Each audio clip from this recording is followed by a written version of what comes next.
Hi, it's Tom from Lone Horizons, and welcome back to Choir of Flesh, the new game from Black Oath Entertainment. I'm really glad that I was able to make the video and get it online so soon after the game has come out. I mean, it's not literally just come out like in the last couple of weeks, I don't think, but I'm the kind of solo gaming YouTube channel that discovers a solo game like years after it's been released, and I'm like, hey guys, I've just found out this hot new game, and like there's already a million YouTube videos about it already. So I'm hoping that these two videos I'm making can be kind of a bit of a sort of quick start guide for people who are just starting the game in future. So let's see, last time we made Yusuf and I gave you an overview of the plot and the setting, and it took a while, but I wanted to go into that much detail just because it's such a unique and strange historical real world setting that's sort of familiar and unfamiliar as well at the same time. Look at that illustration there, that's amazing. That's something worth talking about actually. The artwork in this book is really good. Let's see, cover by Imperials. That's a really nice cover. It's quite interesting how there isn't even a title on the cover. And then interior art by Penny Melgarejo. I hope I pronounced her name right. Character sheets and gameplay aids by David Northcutt, and layout by Alex T. That's interesting that he does his own layouts, because that's a whole career path, that people can have outside of game design. But some game designers just take it on themselves and learn it really well. Some are more successful at it than others, but I think this is really nice. So enough about that. Let's get back to Yusuf. So we made Yusuf, and the next thing we need to do is create his settlement, which doesn't take much time at all compared to character creation. And then we can do a little bit of gameplay. I'm not going to do a lot, I don't think. We're going to go off and probably do one excursion into the blasted wasteland outside the settlement. And before we do that, one other thing is I decided to make these index cards for feats and skills, because I mentioned this last time. I thought that would be kind of a really useful thing to do when you're playing a game that you haven't played before.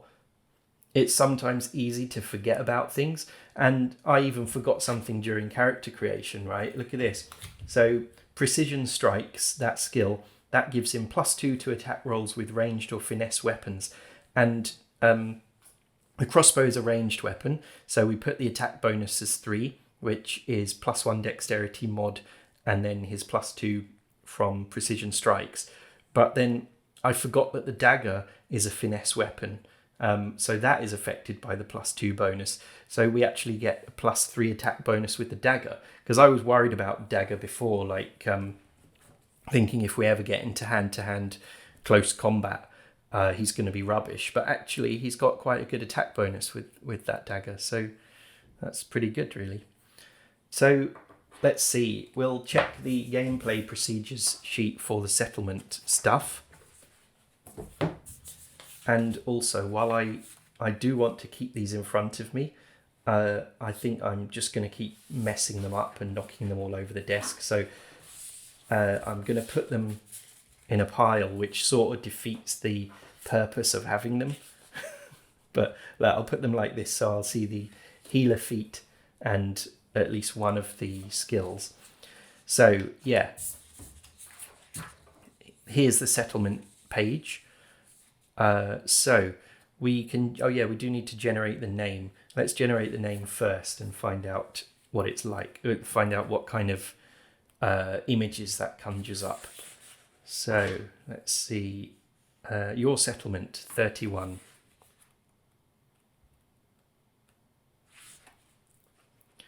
Okay, that's fine. Oh yeah, also there is this box here, Going Lone Wolf. If you're not interested in starting the game with the responsibility of managing a settlement, you can choose not to. The game will not be more difficult. and it will be one less thing to worry about. Keep in mind, though, that many rewards and mechanics are geared towards having a settlement, so you might come across events or circumstances that will simply mean nothing to you. As for what to do with building and settlement resources, well, you can always collect what you find and sell them. So yeah, you can do that. It is an optional feature in the game, but I definitely wanted to do it for this video because it's one of the sort of unique selling points of Choir of Flesh. So I think it would be a shame not to include it. Okay, so where's the name generator? Because I want to do that first. Here it is, settlement name generator. We need a D20. Let's see. So it's going to be called 14 Defiance 9 Chapel. Defiance Chapel. Oh, that's interesting. Maybe there is an actual chapel there. Okay, that's an interesting name. Defiance Chapel. Maybe the settlement is built around a little ruined chapel that got wrecked during the apocalypse. Okay, I guess we may as well use the book for this rather than the sheet. So, yeah, let's see. At the settlement phase, every time the PCs return from exploring a location, as explained on Chapter 4, a settlement phase takes place. If playing with a GM, they are free to change this to suit their needs. Population and structures. Your settlement scale, farmstead, commune, thorp, hamlet, village, town, depends on population and number of structures. See settlement size table. Population increases organically while playing, such as meeting people during an incursion. We mentioned incursions last time, and I don't think we'll get to one in this session, but that will be a nice little surprise for you if you get the game. Alright, so all new settlements start as farmsteads with a population of 5, with a large shack already built. Okay, get my bookmark. So, size farmstead, population 5. So I guess that's just 5 people. It's really just a little group of survivors who've come together in a building.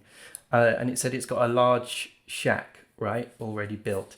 So that is one of the improvements that you can build in your settlement. Let's see. Large shack. Okay.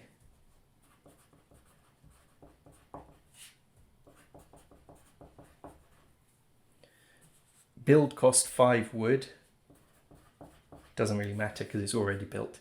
No upkeep, and the benefits are it houses 10 people. Okay, so that means hang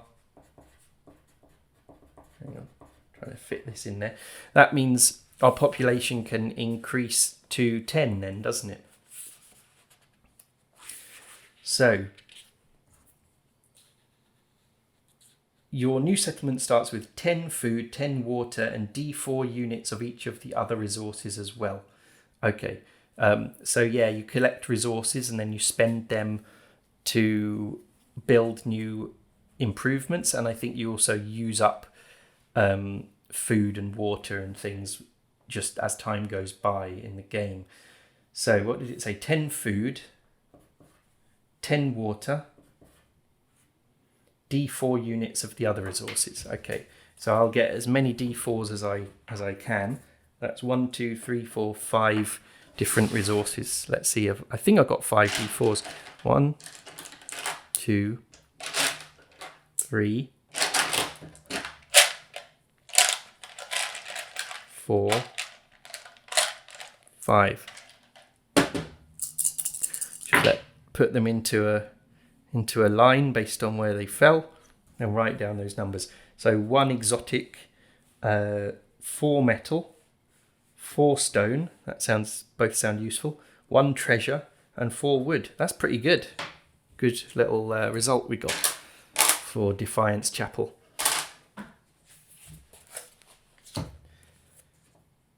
Okay, so it says, gather resources from explored locations, as explained on Chapter 4, to build and maintain your settlement.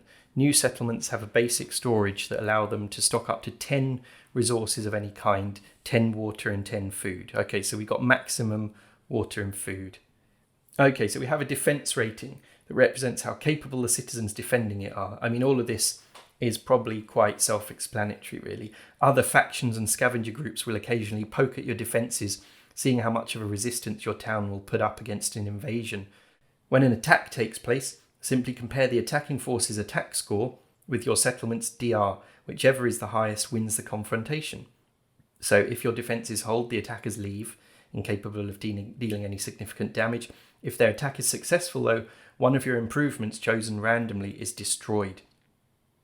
A settlement only starts suffering attacks after building their first structure. Okay, so ignore any attacks before so. Yeah, all right. So blah, blah, blah. A settlement starting DR is 12. So write that there for defense rating. All right, and then this talks about the settlement phase and what you do in it. Determine the scale. Compare your population and structures to the size table to confirm your settlement's current scale. Oh yeah, so that's there. Max spending per phase. Oh, okay. So I think for a farmstead, we need to put the maximum spending is 3 per turn. Gathering efficiency, that says 2 for a farmstead. And upkeep, pay upkeep. Spend 1 food plus 1 water per 5 people. Each turn. Okay.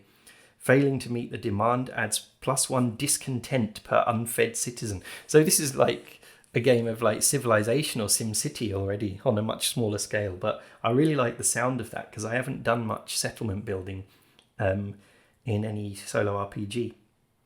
Okay, so 1 food and 1 water per 5 people. So the upkeep will be then 5 food, 5 water per settlement phase. I guess there's no discontent to begin with. Yeah. Renown. I guess we don't have any renown.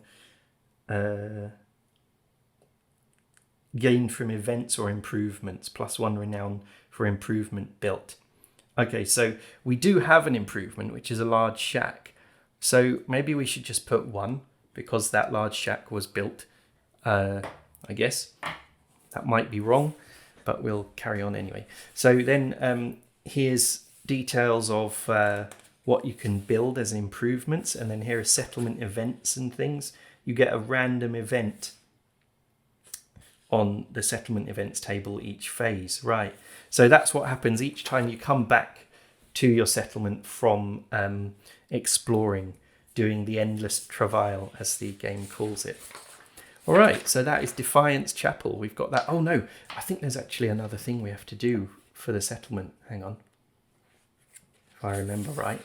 Where is that? Your settlement 31. Oops. Okay, so if we keep going past this table, here we go. Notable citizens. As your settlement grows, it will attract more interesting and unique individuals with skills that will make everyone's life easier. Once per settlement size, including when you start off as a farmstead, roll on the notable citizens table to see who joins. If you roll the same twice, re-roll. Okay, so we roll a d10 for that. We get 6. Malachi. Let's see who that is. It doesn't have a section for notable citizens. So last time I wrote it down there. Malachi the Branded, a young man with a choir brand burned into his cheek. He was once a low-level penitent who broke free, an act that cost him dearly. He is paranoid and shunned by many, but he understands the enemy like no one else. Right. Settlement benefit. Before you embark on an incursion, you can consult with Malachi. His insights grant you an advantage on your first 3 checks against any choir creature during that incursion. Potential problem, he lives in constant fear. His former master, a relentless flagellant, so I think that's someone who whips themselves, is hunting him and is rumoured to be getting close. So that is a little plot hook there, isn't it? That's interesting. Okay, and what you could do there, for that plot hook, right? Something we didn't talk about before because I couldn't cover I didn't even want to try and cover any rules that we weren't going to use until the gameplay. But there's this rule of the usage die, right? I think maybe I mentioned it. But this springs to mind when I read that thing about Malachi's old master. Look, so it's a dice chain, basically, starting at the D20 and going down to the D4. When the circumstances call for it, you roll the specified usage die. The result of the roll determines the procedure's new state. If the roll is 1 or 2, the usage die decreases by one size, e.g. from a D8 to a D6, going down the dice chain one step. If it's any other number, nothing changes. So then if you get all the way down to a D4 and you roll a 1 or 2, then the procedure triggers and something takes place. So we could do that. We could use that to track how close his former master is from tracking him down to Defiance Chapel. So I don't know what like interval of time would be best for that. Maybe each day, maybe every single day, that would we should roll a die, because first you're rolling a d20 and it only goes down to a d12 on a roll of 1 or 2, and that might take ages for that to happen. So maybe every day we'll roll that die for Malachi and see if his master is like closing. I guess we'll see if his master is closing in on the settlement, and if he is, that means when we go back to the settlement, he'll be there and there'll be a kind of showdown, and we'll have to deal with this crazy guy who turns up looking to recapture Malachi. All right, that's a good idea. So that gives us a little side quest that can be going on already, and it sort of like sets the world in motion outside Yusuf and everything that we're doing in character. All right, so Notable Citizens, it was called, right? Malachi. Okay, I'm not going to write anything down for him. I'm just going to try and remember that we need to roll that usage die. Oh, actually, we could make a note here. Malachi. Usage die D20. So we will change that when it goes down to a D12. All right, so that's our first little kind of quest sorted out. We also have the Papal Testament quest, or we can choose to make that our main goal, to find that Papal Testament, the basically speech dictated by the Pope before he was taken over by the choir, in which he seems to have discovered a potential weakness of the angels, and maybe a way to kind of defeat them, to defeat the choir faction. So we'll keep that in mind as well. But probably what we'll do first is we'll go out in search of resources for the settlement, try and find food and water to bring back. How many rations have we got so far as a result of character creation? I can never remember where. It'll be in the gear section here. Rations. We've only got 5 rations, so we need to eat a ration each day.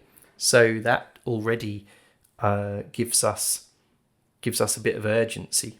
In that case, that didn't make sense.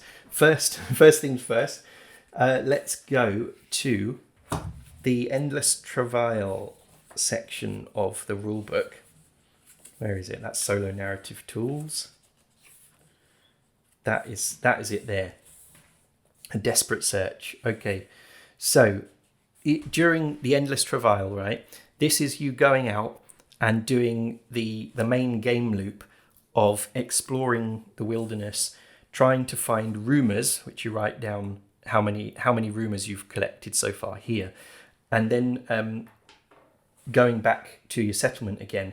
And once you've collected 10 rumours, that's enough to let you do an incursion, which is a special mission to a specific place where you will go through a series of like encounters with enemies and skill checks that you have to do. And I think it goes a little bit like a game book based on these different location entries here. There's loads of them, which is great. That's so much content. You could even use that as some kind of location generator in another RPG if you wanted. Just roll the D100 or whatever, and use this as a description for something your character in another RPG finds themselves getting into. That's what I like doing with solo RPGs. Is just kind of mixing and matching them, especially with things like enemies and quest generators and stuff like that. So let's get on with it. I've got a blank sheet of paper here, which is going to be our map. So I should put down Defiance Chapel here. And I encourage you, as someone who can't draw at all, I encourage you to just draw this map, because it's just really fun. Even if you think it looks crap, you could probably show it to someone else and they'll find it really inspiring. So I am going to draw a little kind of chapel, right? I don't know what French small chapels look like, but I'm just going to like do that. See, I told you I couldn't draw. Some windows on the side. That's probably good enough. Just some more crosses around it. Can't even draw that small. There, and maybe there's like there was a large shack built, wasn't there? So let's just try and draw that. It's just going to be basically a rectangular building with some like planks for a roof above it. Maybe not even a door, maybe one window there, another one, and that's basically it. Do some like bits of grass or something and a tree. Yeah, there we go. So that is Defiance Chapel. And I'm drawing it in the middle of the page, mostly so that when we do our point crawl, we can go off in any direction we want each time we leave the home base. So yeah, that's where we are. Defiance Chapel. We will start going now. Each day, you have four phases. Oh god, I can't even remember what they're called. Exploration turns. Let me see. I mean, I know what it is. I know how it works in the rules. I just can't remember the name for it in the rules. Yeah, here it is. Exploration turns. That's what they're called. So for each turn, you must declare one action.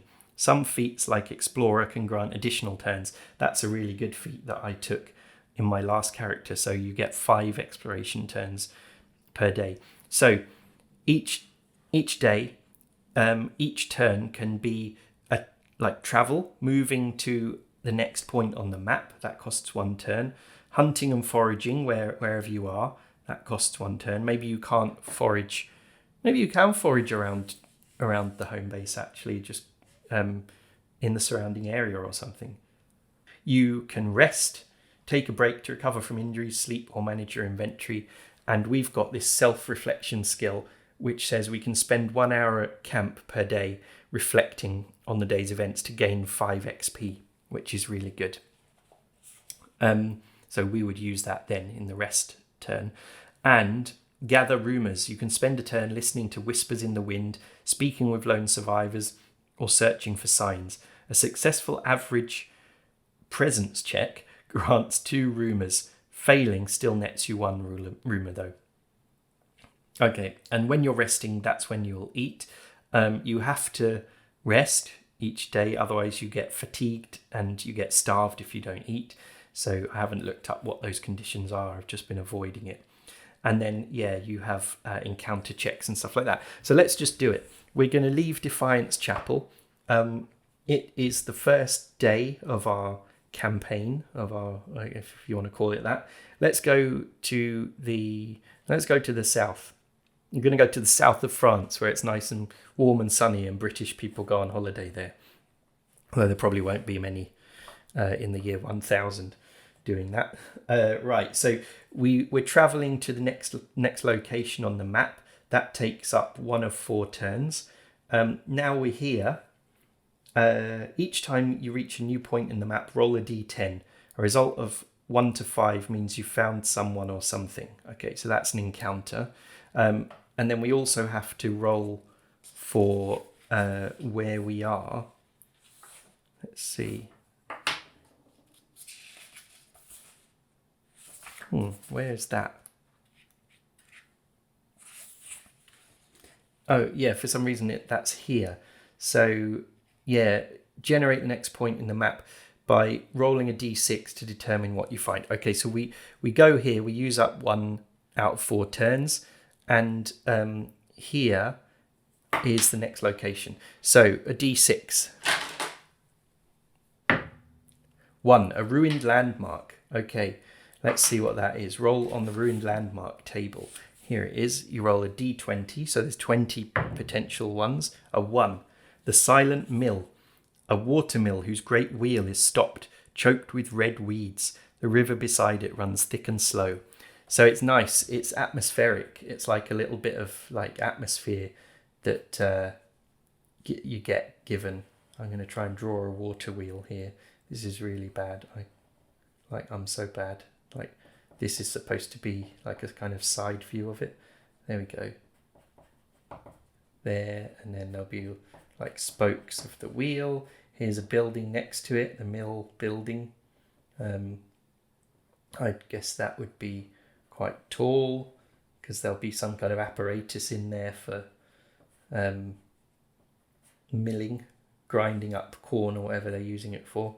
I don't know how these things worked back then. Okay, yeah, I really didn't anticipate how sort of nerve-wracking drawing on camera would be when it's not one of my skills really. Here we go. That's the river, sludging along really slowly. Just draw some trees here.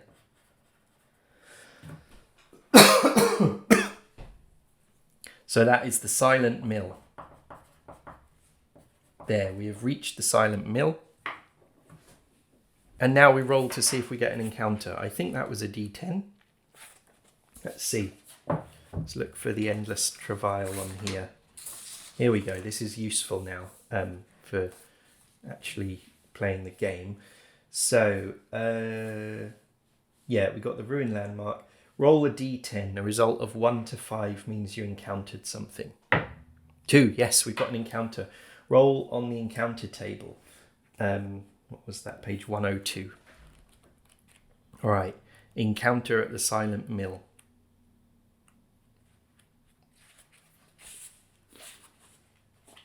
Okay, so we roll a d20 on this table. 9. The choir's faithful. Uh-oh. That's bad news. Roll on the servants of the choir table. Okay, d12. I think this means combat straight away. But that's good. You get to see the combat. 3. Cherubim. Uh-oh. Aren't they those little babies with wings that are normally quite nice? So let's go to the monsters section, whatever it's called. Here we go. Cherubim. I thought cherubim was the plural word of cherub. I'm not sure. The cherubim is a terrifying construct of divine mathematics that appears as a floating amalgamation of 4 distinct faces: a man, a lion, an ox, and an eagle, staring in 4 different directions. That sounds very biblical, doesn't it? Its body is a knot of swan-white wings, each feather a sharpened blade of bone, and dozens of human eyes held open by golden hooks. That's horrible. It sounds like really beautiful and really horrifying at the same time. I think that's the idea with the choir, with that faction. That's what it's supposed to inspire, that kind of feeling, like kind of something horrifying, but at the same time, extremely beautiful. So I think it's a fight. I mean, I no doubt about it. Let me just double check that.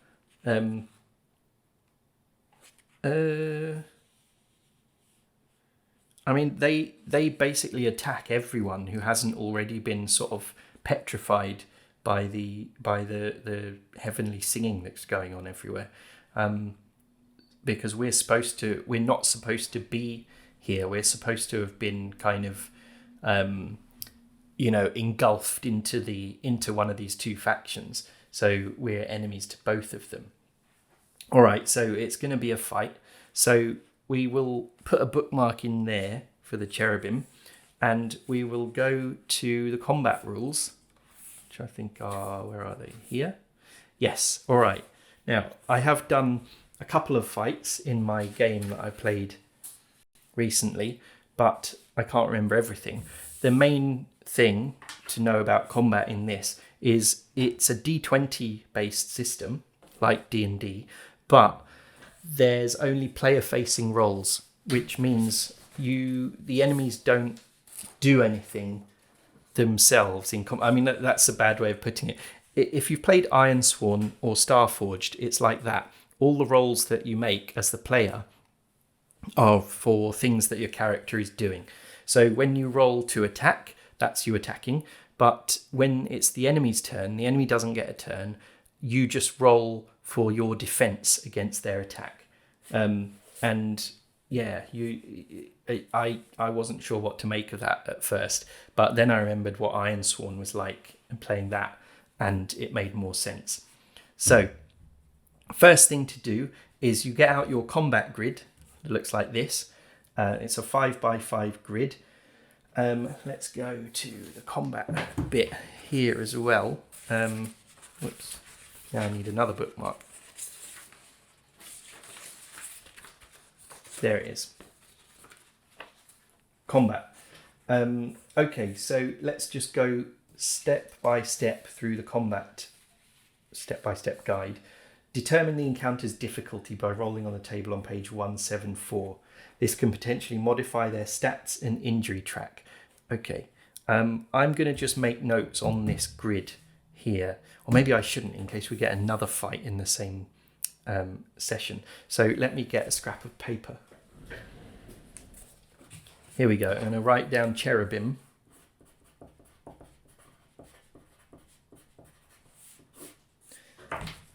Page 174 to determine the difficulty of the fight. Oops. Here we go. A fight can be easy, average, or hard. You get the same creature, but its stats will be different. So there are like different toughnesses of the same creatures, which is quite interesting. So average, okay, everything uses the average injury track and their standard stat block with no changes. That makes it simple for us. So we've got 3 major injuries and 6 minor injuries here for the creature. All right, so major injuries and minor injuries, you can see on our character sheet. We can take 4 major injuries before dying. And we can take 8 minor injuries before dying. I'm not gonna explain the whole combat system straight right now. I'm just gonna go through it. So what did he have? He had oops, that looks terrible. Let's start that again. I'm gonna write major and minor. Major there and minor there, right? And I'm gonna do 3 diamonds. 3 very wonky diamonds for his potential major injuries. And then 1, 2, 3, 4, 5, 6 minor injuries that he can sustain. Yep. So that's a difficulty roll done. Determine if one of the 2 sides was surprised. Okay. So this is usually dictated by the GM or the circumstances. Well, we don't have a GM. By default, no side surprises the other. Okay, well, that's fine. I think we won't have surprise for this. We arrived at the Silent Mill. We're outside on the riverbank. and the cherubim is there floating about in the air. And so neither side will be surprised. We do have to roll for initiative, I think. So yeah, PCs roll initiative and compare their result with the enemy's initiative score. Highest starts first. This is done at the start of every round. Oh, okay. So for our initiative, we roll a d20 and add 3. Let's do that. 9, 10, 11, 12. For the cherubim, it just has a number, right? For initiative, where is it? 10. So it always gets 10 initiative. It's like it always rolls a 10 when you're doing initiative. So we go first, that means. And I quite like that because it just makes it a bit quicker and simpler, especially as you have to do that every round of combat. So that's initiative. We will go first. Determine if there are any terrain features. Yes, because it's like this kind of tactical combat space that you fight in. Page 51. And there might be stuff there. So we will roll a d12 to see if there's any terrain features. 7. There are 3 terrain features. Okay, now we roll d10s on here. I'm just going to try and do them at the same time, just to save dice rolls. 1, 2, and 3. And when we're going to find out what is in some of these spaces, and then also we have to roll for where they are as well. Okay, we got 2 1s and a 9. So let's see. 1 is a corrosive pool, a product of the flesh. That's the other faction, or maybe even of a prayer. Any PC passing through or ending their turn here must pass an average constitution check or suffer 1 minor injury. Enemy creatures roll 1d6. On a 1 to 2, they are injured. Okay, so because there's 2 of those, we can just make one big corrosive pool.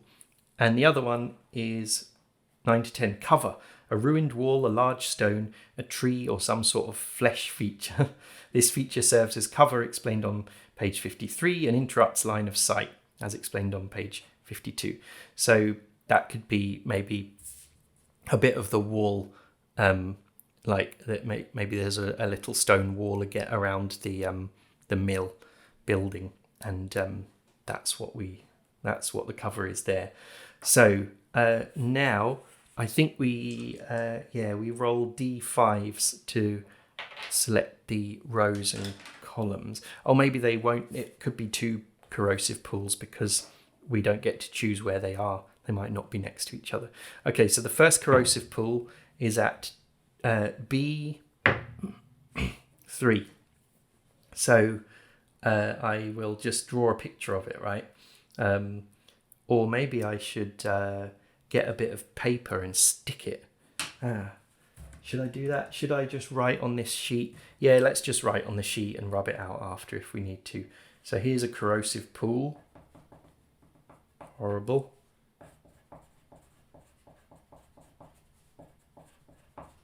Second corrosive pool. 1. So that's A3. Ah, yes, look. They are together. Just by chance. Let's do a big one. Draw it across it.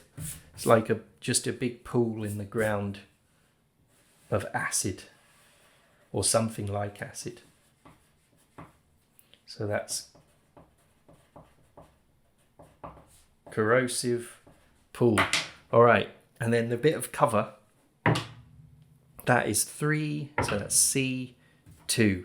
So I'll just write cover there, and that can just be just a bit of wall, fallen down wall like that.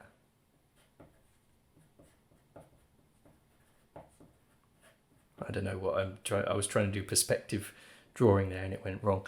Okay, so that is a bit of wall. That blocks line of sight probably for our crossbow, which could be a problem.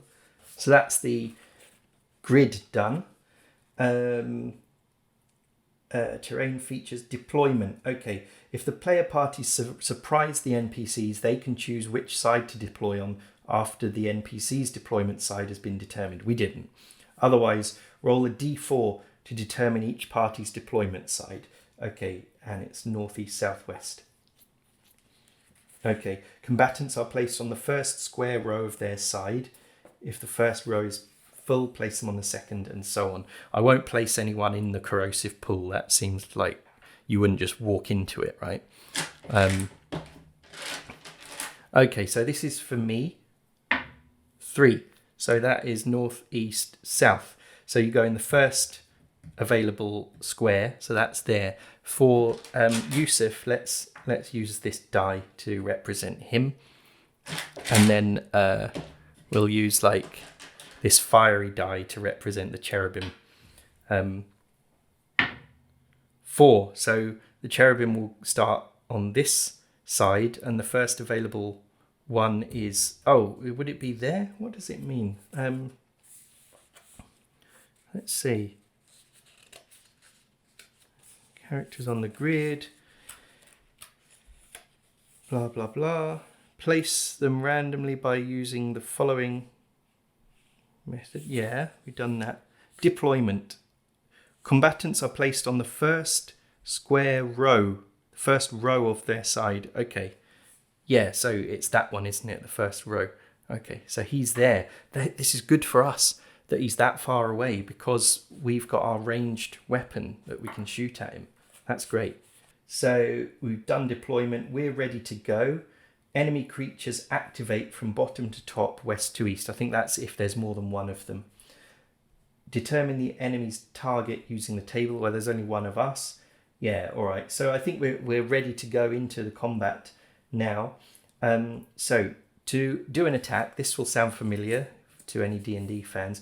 You roll your d20, modify the result by your strength bonus or dexterity bonus, and that's it. But we also get where is it? Our total attack bonus is +3 with both weapons because of that. Where is it? Precision strikes skill. Oh yeah. That is precision strikes. Okay, so we are going to... It's our turn. There are different actions you can take. There are like free actions and standard actions, like in a lot of RPGs. So you can move, or you can attack, or you can even do things like push an enemy backwards, or you can disengage from melee combat, and all sorts of stuff like that, right? But we're just going to try and shoot, as he's really far away from us anyway. So we will do our attack roll. Oh, that's really bad, right? And what was our attack bonus? +3. So we got 7. What is his defense rating? Let's see. If it's equal to or higher than the target's defense rating, then they've scored a hit and dealt a major injury. There's a couple of other things to check as well. So here we go. Look at this. The cherubim's defense rating, it just says easy. That's not a number. What does that mean? Well, this game, right, has what they call scaling dynamic target numbers. And this is a bit like if you ever played Oblivion, the Elder Scrolls Oblivion, the video game, you know that as your character got leveled up and got more powerful, the enemies got more powerful as well.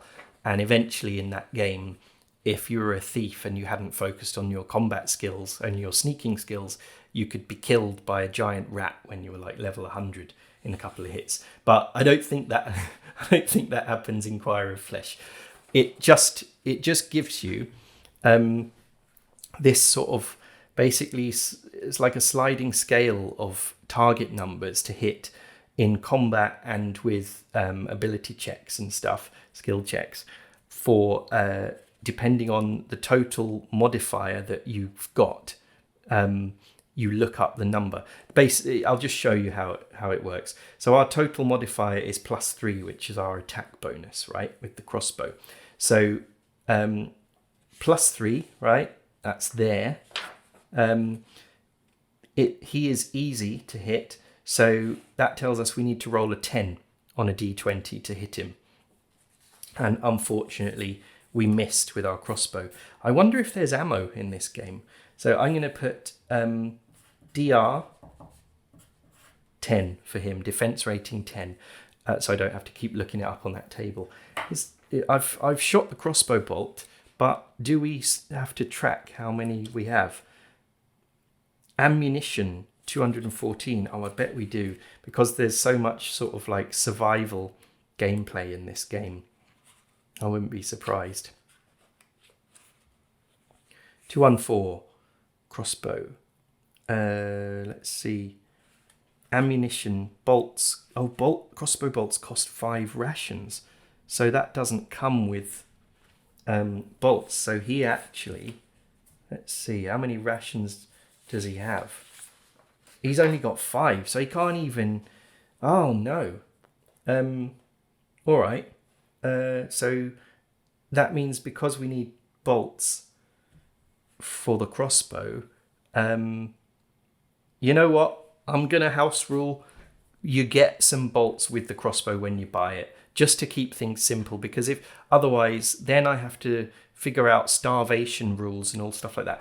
I'm just gonna say we've got a load of crossbow bolts, and in this, you use the usage die to track ammo.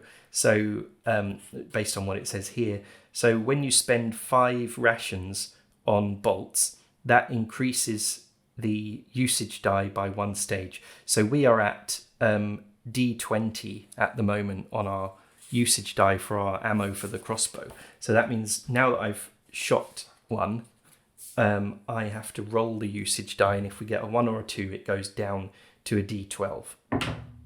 4, no, okay. So I need to make a note of that somewhere, maybe in the gear. Non-encumbering items, I'm going to assume that it is one of them. Let's say bolts. Bolts. I'll put UD20 for usage die D20. I've heard of other RPGs that use these usage dies for tracking things, and I know that some people really don't like it. There's a really good YouTube channel called Bandits Keep, and the YouTuber on that channel, Daniel, he really doesn't like usage dice for equipment. I think it was usage dice he was talking about, or maybe it was something else. But other people, a lot of people who like very crunchy combat and things in their games don't like the idea of usage dice, because it can mean that you suddenly you look in your quiver, there's a couple of bolts left, you shoot one, and then you look in it again and it's suddenly empty, and you're like, that doesn't make any sense, right? But obviously you're not supposed to think of it that literally. But anyway, enough of that. Let's get on with the fight. So I attacked. I used my attack action and it didn't work. The other thing I should just check is the traits of the crossbow.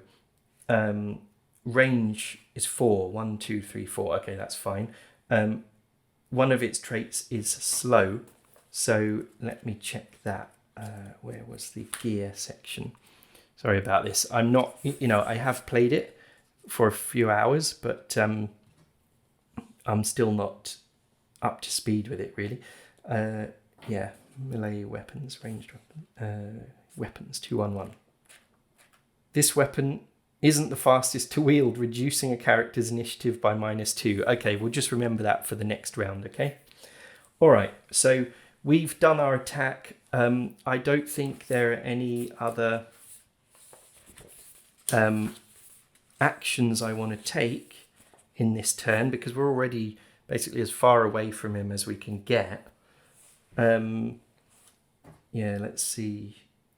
Charge, create opening, disarm, grapple, trip. These are all things to do in melee combat.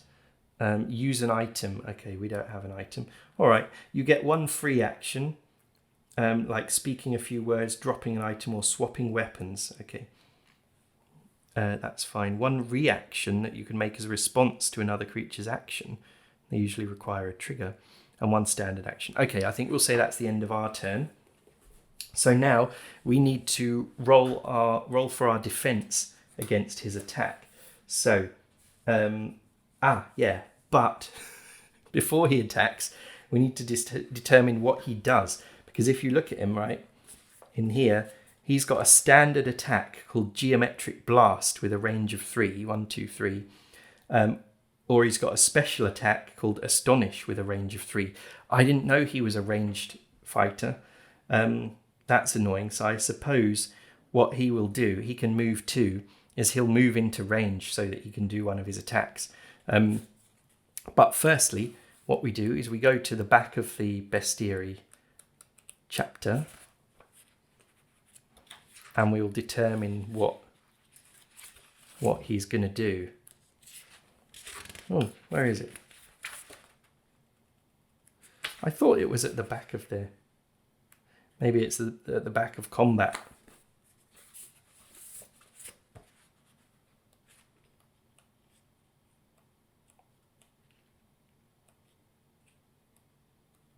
No, I don't know. Is it here?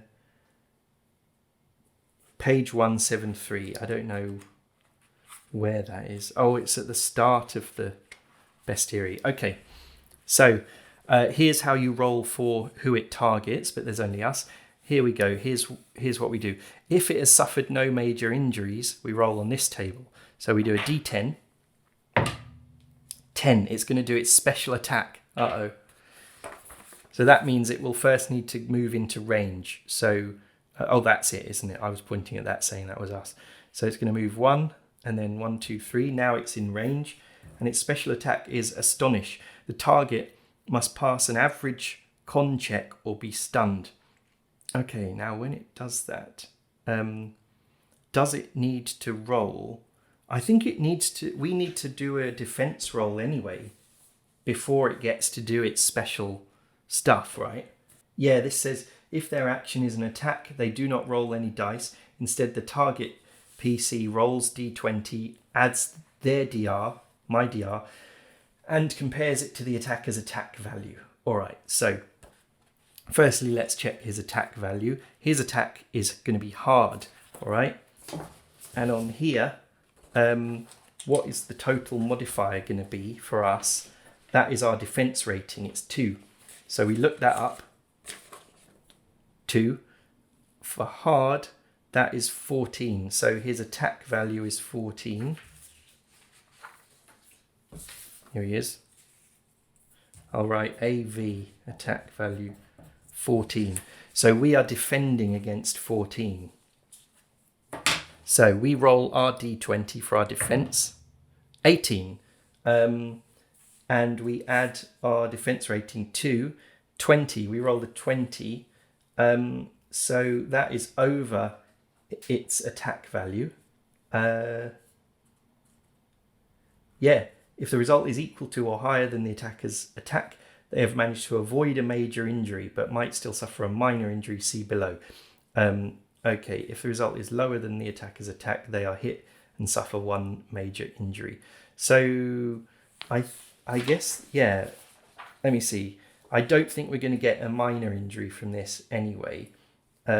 Rolling equal to or higher than the attacker's attack by a difference of 3 points or less causes you to get a minor injury. So we got 20, which is way more than 14. So we avoided all injuries.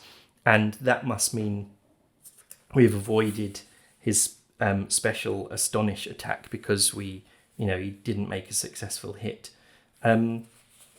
So I think I don't know though if you automatically can get a minor or major injury from that special attack when it doesn't mention damage. See, the standard attack, Geometric Blast, says divine damage. That's the damage type it does. But this doesn't seem to damage you at all. So I think maybe we won't say that you would get an minor or major injury from the special attack, only the standard attack. I think that's what that is saying. Okay, so that was a round of combat done.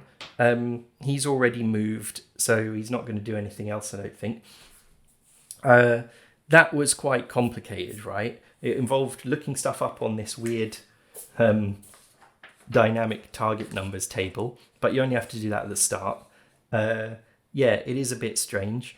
But once you get into the flow of the combat, it actually gets a lot easier. At the start of each new fight, you do have to do some looking up on tables and things like that and figuring out numbers. But then once you get into it, it gets a lot easier. So it is now the next round of combat, and I have to remember that thing about my crossbow and the initiative. So with initiative, if we were using the dagger, our initiative would be +3. I guess it's gonna, for the crossbow, so I'll put dagger, put dag there, and for cross there, it will actually just be +1, because we get the +2 initiative bonus from our precision strike skill, but our quick draw skill, but we get -2 from the crossbow being slow. So it's actually just +1. Okay, those two modifiers cancel each other out, and we just get the +1 dexterity modifier. Okay, so we'll roll for us now. 11 + 1 is 12. And what was its... I don't think I wrote down its initiative. Initiative 10. Okay. I'll just put in it. 10 in it. So we have beaten it again. So we get to go first again. We're here. Maybe we should move now. We have a move score of 2. So maybe we should try and get further away from it. 1, 2. And then shoot with the crossbow. So yeah, we'll roll again. And our attack bonus with the crossbow is +3. 11. 12, 13, 14. So that is 14 versus its defense rating of 10. So this time we've hit it. All right. Before we do anything, I will roll the usage die for the crossbow. 19 stays on the d20. Okay, so we've hit it. What did we roll? It was 14, wasn't it? 14 versus 10.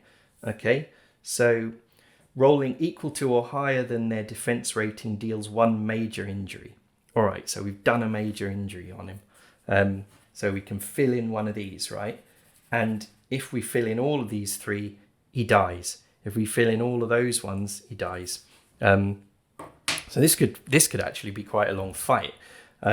So now that we've done an injury, we got to see what we've done. The crossbow, I think it does piercing damage. That would make sense. I'm going to assume that it does, because there are different damage types in this.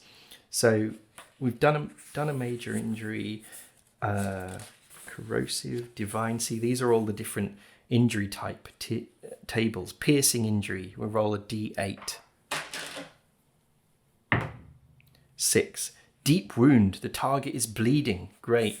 The bolt rips through him and leaves a deep hole there.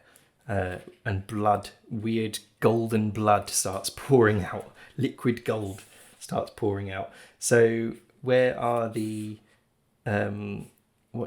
conditions? Let's see. Here they are, bleeding. So this is quite complicated. Requires a free average constitution check every round. Failure causes 1 minor injury. Success removes the condition. Okay. Out of combat, condition ends. Well, he won't be around out of combat. Resolution, a supernatural effect or a successful average healing check combined with 1 medical supply.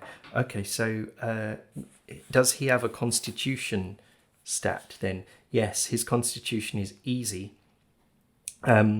So for that, target numbers, I guess we will average constitution check. So what does that mean in this case? His constitution is easy. We need an average check for it. I guess we're just going to go with there's no modifier to it, and say he needs to roll a 9. Is that right?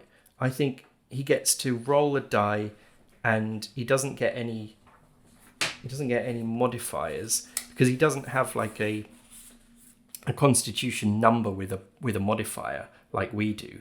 It just says easy.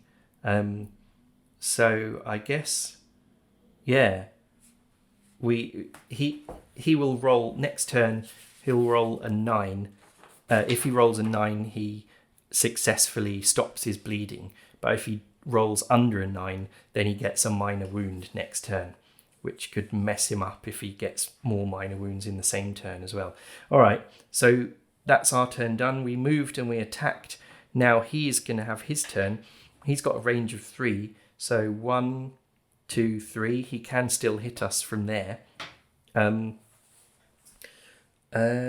you think he would actually go 1, 2, 3? If he got behind that cover and moved there, then he would be out of range of his attacks. I'm giving him intelligence, so that he's not just dumb and he stands a chance against us. So I think he's just going to attack. So let's roll on that table again. But now he's got a major injury. He might start to get desperate. So he might do different things. Let's see.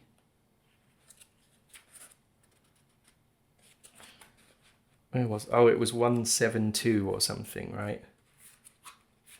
Here it is, yeah. So he's now suffered 1 major injury. We roll a d10 on this table. 10. Use support action. Oh no, I think that's like healing. So his support action is reform. Remove 1 major injury. Oh no, that's really annoying. Okay. So yeah, you can see that a lot can happen in a fight in this game. So he loses that major injury. I'll write down that he's bleeding though. Conditions, bleeding. And he needs to roll a 9 each turn. Yeah, okay. That's a shame. I wonder, when does he roll? Oh, this is still the same round of combat, isn't it? So I think next round we'll roll a 9. We'll roll for him straight away at the start of the next round. Okay, yeah, so he used that support action. At least he didn't harm us, but it's annoying that he undid our progress against him. Okay, so now we roll for initiative again. We are going to get a +1 bonus to this. 5, 6. His initiative is 10, so he gets to go first this time. But we will roll for the bleeding check to see if that stops. 9! He stops it. Ah, great. So he didn't even receive any minor injury from his bleeding. He is a really tough enemy to get as our first one. Okay, so what's he going to do? He's still within range, isn't he? 1, 2, 3. Yeah, I don't see why either of us would change our range, because it doesn't seem to make a difference how close you are in this, like short, medium and long range. So we will just roll to see what he does. Page 172, I think, or 173. 173. So now he's got no major injuries. 10, special attack again. Okay, but he has to roll for that, doesn't he? So his attack value is 14. So we are rolling our defense against him. Our defense rating is 2. So 15, 16, 17. Yes, so rolling high is good because it's us rolling. We have blocked it. What is his attack value? 14, 15, 16, 17. So that's 3. We have successfully defended, I think. Let me just double check that. Okay, yeah. Target PC rolls d20 plus their DR and compares it to the attack value. If it's equal to or higher, they've managed to avoid a major injury. You can learn more about enemy... Right, okay. So when it's the monster attacking, rolling equal to or higher than the attacker's attack by a difference of 3 points or less causes the PC to suffer a minor injury. So what did we get? We got 17. He's 14, 15, 16, 17. So yes, we do get a minor injury. Okay, so when you get a minor injury, basically nothing happens. there's no like effect, like conditions that you get or anything like that. But if we get 8 of them in one fight, we die. All right, so now it's us attacking him. We've got our crossbow is like longer range than his attack. It's range 4. So if we move there, that's 1, 2, 3. That's still 3 away from him. What about that? 1, 2, 3, 4. Okay, now he's out of range. I mean, it probably doesn't make much difference.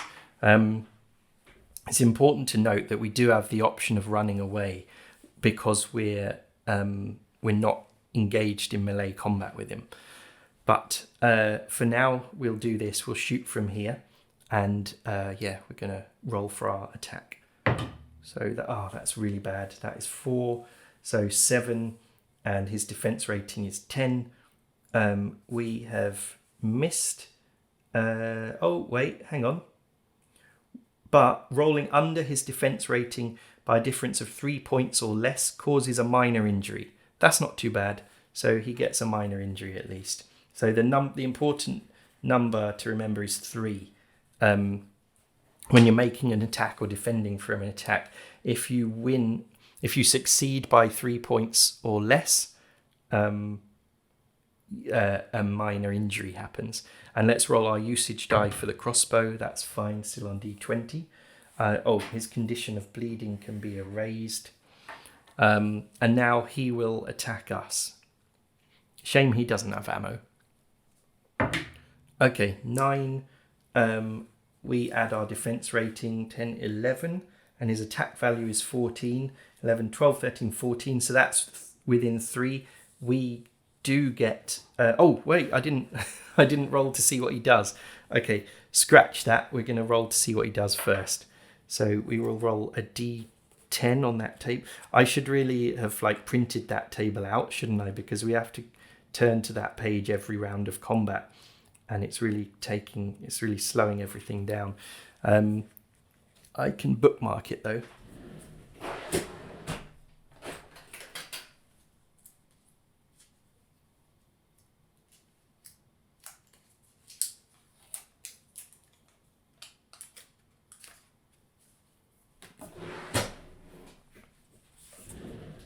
All right, that's it there. Okay, so he now still has no major injuries because he healed himself. 5, he does a standard attack. So that's the same range, 3. So that means if he goes there, 1, 2, 3, he doesn't have to stand in the corrosive pool. I guess he's flying though. Yeah, he's flying around, so I think he doesn't care about the pool. Would he go there or would he go to the pool? Let's say he goes there. 1, 2, 3. And he attacks with Geometric Blast, 3 range divine damage. So we'll roll for our defense against him now. 15, that's good. Plus 2 is 17. And his attack value is 14, 15, 16, 17. But he still hits us. And gets a minor injury on us. He does divine damage, but we don't roll on that table because it's not a major injury. We just get a minor one. There we go. All right. Whew. Now it's our turn. 1, 2, 3. He's 3 away. We're just going to stay here. I think if he closes in on us, I think we're going to run before he can get to us, because I don't see the point of getting into hand-to-hand combat with him when he does seem to be very, very hard. He has no loot to give us. We would only get 5 XP from this. So I think we're going to run if we can't kill him quite soon. Okay, so we will attack him now. Is that right? Yeah, we're attacking him. 17 plus 3 is 20 with the crossbow. So that definitely does a major injury to him. Double. Okay. So we will roll on the major injuries table for piercing damage. See what happens to him. D8. Oops. By the way, this might seem like fights will just last for hours in this game, but things can quickly turn the tide of battle. Like if he had stayed bleeding and wasn't able to heal that major wound, he might have like bled out through minor wounds quite quickly. Okay, we got 5 piercing. Dented armor.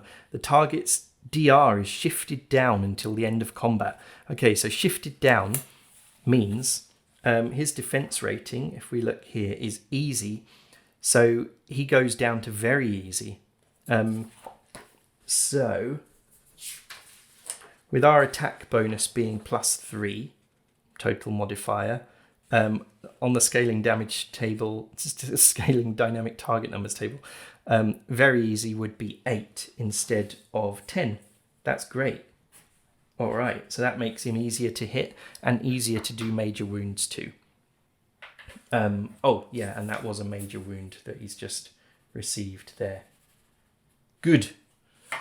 All right, next round of combat. I didn't roll the usage die though, did I? Okay, that's fine.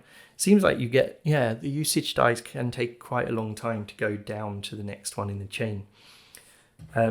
So we will roll for initiative again. That is bad. 5, so he beats us and starts first. 1, 2, 3. He can still zap us from there. Let's roll for our defense. 18, that's good. +2 is 20, so yeah, he didn't hit. We will now attack him with the crossbow.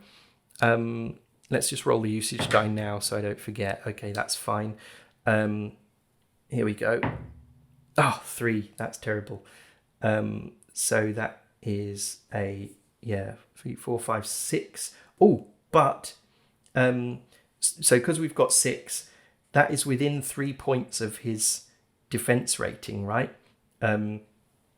So rolling under by a difference of 3 points or less causes a minor injury. So we did hit him and we gave him another minor injury. Good. Right, I feel like we're getting somewhere. Who knows what's going to happen? Let's roll for initiative again for this round. 12, 13 is us. And what's his 10? So we go first, roll the usage die for the crossbow. That's fine. And then we are rolling this with a +3, 14, 15, 16, 17. That's another major injury against him. Now we're suddenly doing really well. So if we can do a third major injury, we've suddenly killed him. It seems quite sort of like brutal, doesn't it, this combat? We do have ways as the player as well of cancelling major injuries during combat at a cost. Basically, I think it's that you spend your vigor points or something like that. I might be wrong, but you can spend a vigor point to remove a major injury during combat, or it might be like something else. It's something like that anyway. So there are ways to stop yourself being killed this really suddenly. Right, so the effect of the major wound we've given him, 2 for 1. The attacker deals 1 minor injury to a second target within a 1 square radius from the original target. Okay, I think we have to say that nothing happens because of that. I'm not going to give him the minor injury because it would say if there isn't a second target, apply it to your target. All right. So now it's his turn. We're rolling defense. Oh, okay. That is a crit. Let's see. So what does that mean? Is that good for us or good for him? It should be good for us, right? If when a PC rolls a natural 20 when defending from an enemy's attack, this means that the attacker has managed to critically miss. The attacker either drops their weapon if wielding one or manages to damage themselves in the case of unarmed opponents or creatures, suffering 1 major injury. He's dead. He accidentally killed himself. Let's say he I don't know. He sort of tries to attack us, but the force sort of spins him around, and he sort of accidentally sort of drops down into the corrosive pool next to him and sinks into it, getting dissolved, and he just sort of dissolves into a kind of big sort of golden goo that floats on the surface of the pool. That's weird. Okay, wasn't expecting that. So he is dead. Great, we've won our first combat. Unfortunately, we don't get to roll for any loot, but we do get 5 XP from him, so that's good. So we'll write that down. Okay, so combat over. We survived. Let's rub that out in case we need to use this again. What I did when I was playing this before by myself is I just got scraps of paper and wrote what the objects were and just placed them down, so then I could reuse it without having to rub things out. Okay, so that's that dealt with. Now, at the end of a combat, your major injuries get converted into, I think, anguish. So you get 1 anguish point for each major injury. Let's just double check that, because I don't want to tell you the wrong thing. Oh no, it's trauma, sorry.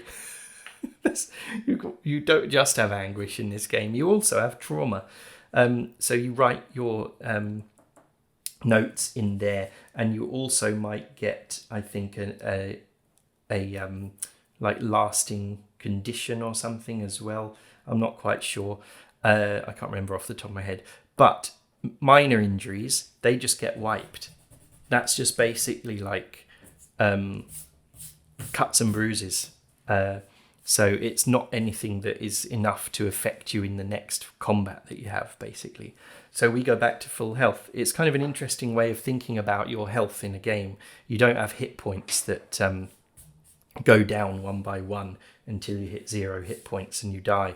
It's more like, can you make it through each combat still on your feet, or are you going to get overwhelmed by like blows being rained down upon you by the enemy? Okay, so that was quite an intense thing to happen to us for our first combat, wasn't it? So let's see what happens now. Hang on, just trying to, the endless travail. So we came to the Silent Mill. Travelling to the Silent Mill took 1 exploration turn out of the first day. Then we arrived at the Silent Mill and immediately had a combat. So that combat didn't use up an exploration action. So what we could do is we could just leave and press on, or we could hunt and forage here to look for rations, or we could try gathering rumours here. So why don't we do that? Why don't we try gathering rumours? Then that will be our second turn of the day. Let's try, gathering rumours. I'm going to just get a die to represent how many turns we've got left for the day. So there's 4 turns. We've used 1 to do that. Now we're using 1 to gather rumours, so there'll be 2 left. There we go. Otherwise, just because I'm like looking things up in the book and talking and thinking about different things at the same time, I know I'll forget how many turns we've used. So, gather rumours. You spend a turn listening to whispers in the wind, speaking with lone survivors, or searching for signs. A successful average presence check grants 2 rumours, but failing gets you 1 rumour. Okay, so our presence is 10. We will look at the table here. We don't have a modifier for that, so it's 0. So for average, we need to roll an 11 on a d20. 13, yes, that's good. So we have found 2 rumours. Maybe we found graffiti scraped on the wall of the mill building inside, or something like that gave us some clue. I don't know. This is abstracted, the rumours system in the rules. It's not really, you can't really define it that well each time you find a rumour. So we'll just, we'll let it go and not really worry about it too much. You can't really define it. So now there are 2 turns left in this day. Remember, we have to use a turn for resting. So what we could do is we could go to the next place, couldn't we? We could press on. So we'll go to the next place, and then we might have another fight there. And then after the fight, we will rest. If we don't have a fight, we'll rest straight away, and then that will be the end of that day, and we'll wake up in the morning. So let's just do this. Let's say we're still going south to the lovely south of France. So we've used up another turn on our journey there, and whoops.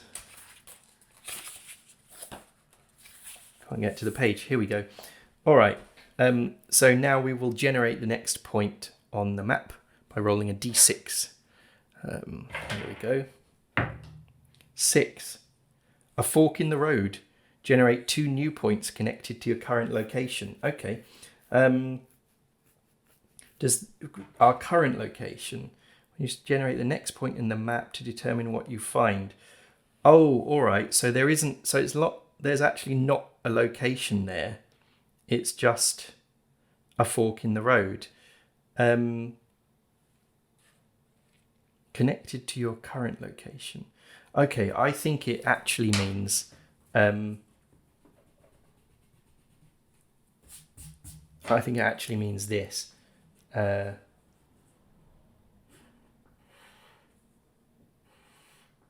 doing it like a T-junction because we're running out of paper on the map. So I think it means from the silent mill, you can go one of 2 ways, not just one way. So we'll choose to go west then, and then we will roll to see what we find there. Oops, that's our D6. So we haven't got there yet.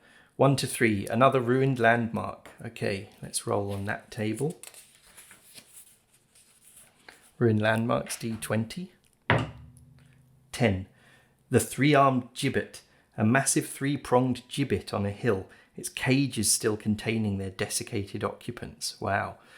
So that is like a big structure, a big sort of pole, and it will have an arm coming off it like a gallows.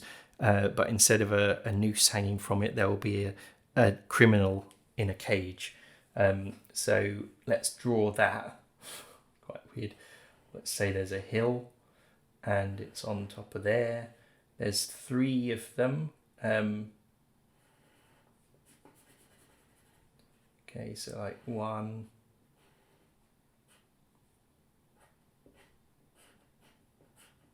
And then 2. And then 3. And these are cages. Now that's interesting because, oops, I can't draw and talk at the same time. Desiccated occupants. Would that mean any of them could be alive? We could ask the Oracle about that and say it would be like very unlikely that any of them are alive. But first, before we do that, we need, 3-armed gibbet.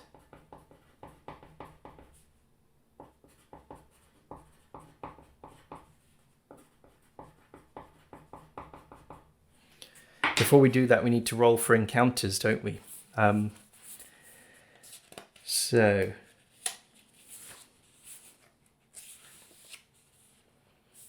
Encounters, a D10. So it's 1 to 5 means you found something. I don't know why it's a D10. It could just be a D4 because it's a 1 in 2 chance. Okay, nothing. That's good because I didn't want to do another massive combat right after that first one. So the occupants of these the gibbet are still there. So why don't we, while we're here, it doesn't mention role playing takes up a whole exploration turn. Why don't we use the solo role playing tools, the solo narrative tools, and find out? Yes, no, Oracle. Okay. So I'm going to say it is very unlikely that any of these three bodies in here are still alive. That means we roll a D100, and if we get 30% or lower, the answer is yes. No, they are all dead bodies in the gibbet. Okay, that's depressing. So with our last turn, we need to rest. And let's see. Let's check what happens when you rest. I think you eat a ration. Yeah. You need 1 ration per day, and you need to sleep a minimum of 6 hours per day in order to avoid getting the fatigued and starved conditions. Page 62. Okay. It's not usually necessary to forage for water, since there are enough clean streams or pools around to refill a party's canteens without stopping to search for it. Okay, that's fine. Yeah, and remember, we have got a skill. Oh, it's right there. Self-reflection. We can spend 1 hour at camp per day reflecting on the events of that day to gain 5 XP. So I will remove 1 ration, 4. And we're going to basically find a little bit of shelter somewhere. Maybe there's a little kind of, depression in the ground next to the hill behind the gibbet, out of sight of anyone walking by. And we're going to bed down there, eat a ration, and think about that weird creature that we just fought and how it accidentally killed itself by mistake by throwing itself into a pool of acid. That was quite strange. And that gets us 5 XP. Maybe what Yusuf was actually reflecting on was the idea of if there are more corrosive acid pools like that around the landscape, he might even be able to use one of them to defeat an enemy by pushing them into it or something. And that gained him a bit of XP. All right, so we're back up to 4 exploration turns. And I think what I'm going to do, because this video has gone on longer than I was planning for it to, really, I think what we're going to do is we're going to head back to Defiance Chapel, and we will see if we can do a settlement phase and see what happens with that. Unfortunately, we haven't managed to gather any resources for the settlement or anything anything of use apart from 2 rumors, but hopefully we can get back there and we'll do those rolls that we have to do.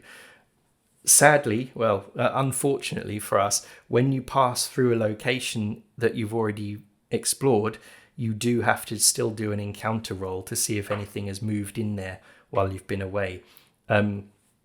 So we're going to go from the 3-armed gibbet back to the silent mill, which uses up 1 exploration turn. And now we're going to have to roll for an encounter.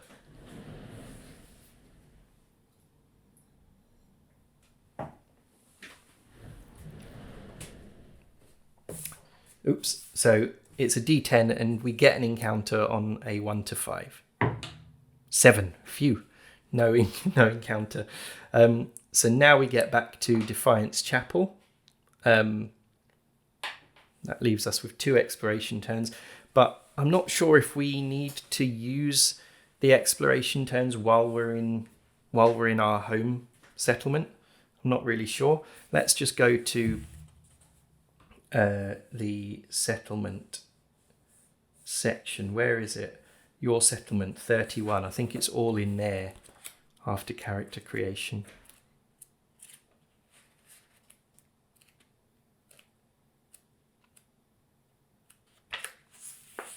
Here we go.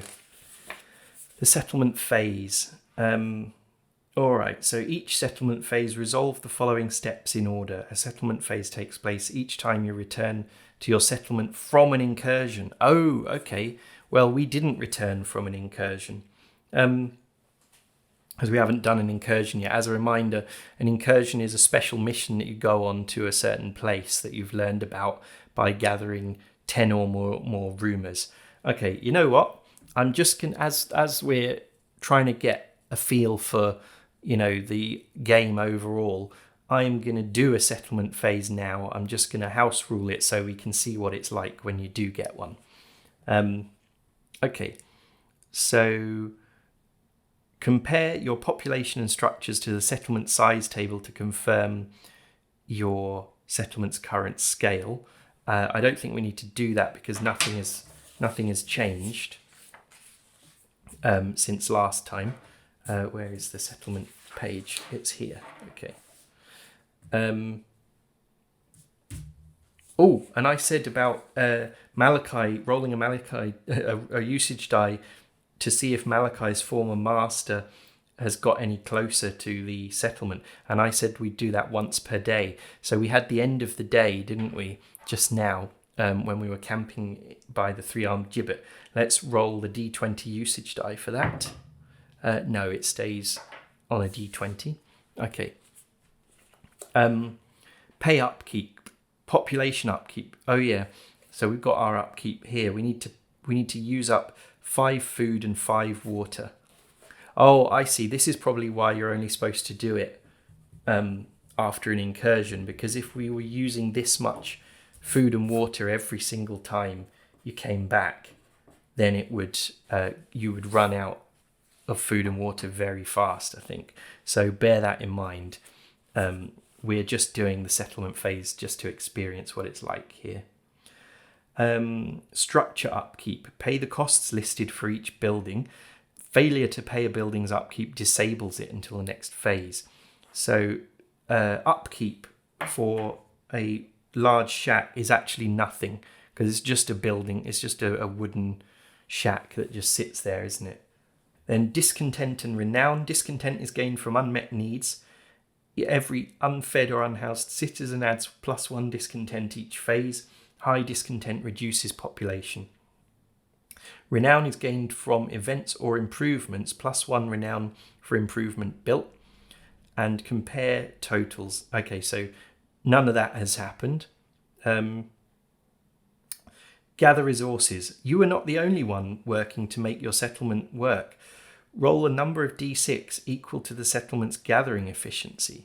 What is that? 2. Okay, so we roll 2d6. That's nice. For each 6 rolled, you obtain 1 resource of your choosing. Right, okay. Well, let's do that. Nothing. Okay. That's a nice little rule. So it's like our friends are going out doing these little excursions as well, like us. Okay. Build improvements. Oh, this says structures like farms or wells add bonuses to specific resources, so don't forget to tally those up as well. Build improvements. Spend resources to construct new structures. Okay, so we probably don't have enough, do we, to build anything? Housing, food and water. Hunter and gatherer's hut. Build cost is 3 wood. So we do have enough wood to build that. And then the upkeep cost is 1 wood per settlement phase. And the benefits, you get +1 food per phase. So our food will go up by itself by 1 every phase if we can keep spending 1 wood on it per settlement phase. This is a really nice little system. I really like it. It's great. It really reminds me of Fallout 4. I know I'm always mentioning computer games. It's just because I've played way more computer games than I have RPGs. So yeah, it really reminds me of the settlements in Fallout 4. I wonder if Alex T, the designer, if that influenced him as well. I don't know. All right. And then I'm not going to do that improvement because we're not doing this for real, right? We're just kind of exploring it to see what it's like. Random event. Once per phase, roll a D100 on the settlement events table. This is interesting. What is that? 12. The flesh writhes, causing the ground to shift and shake violently. A random improvement is damaged, making it unavailable for D4 months. What's a month? Oh, months. Wow. Because there's days in this. That would be ages, wouldn't it? If 4 months would be like 120 days almost. That sounds like playing through 120 days of game time in this. That would be like dozens of hours. I don't know how long that would take, especially if you had loads of fights along the way. Is that what it's? Is that like what that means, or is a month something related to settlement phases? Yeah, it just says that. Interesting. All right. Well, yeah, that would be bad because that would have to be our large shack. Our large shack would be damaged by a kind of flesh earthquake. So anyway, that's Choir of Flesh. I think it's really great. It's really interesting the way the combat works. I feel like I could, if I had a whole day to myself, which I never do, I feel like I could play that all day. I could do an 8-hour shift playing Choir of Flesh. And yeah, this was sent to me for free. I haven't been paid to say it's good or anything like that. I did receive it for free. But if I didn't like it, to be honest, I probably wouldn't do a video on it because I want to have fun. I'm not like a review channel. This isn't a review. This is me playing it because I want to play it, because I like it. So bear that in mind. But yeah, I strongly recommend it. You can get it from Black Oath Entertainment's website. I'll put a link to it in the video description. And yeah, there you go. So hope you enjoyed that, and I will see you in the next video.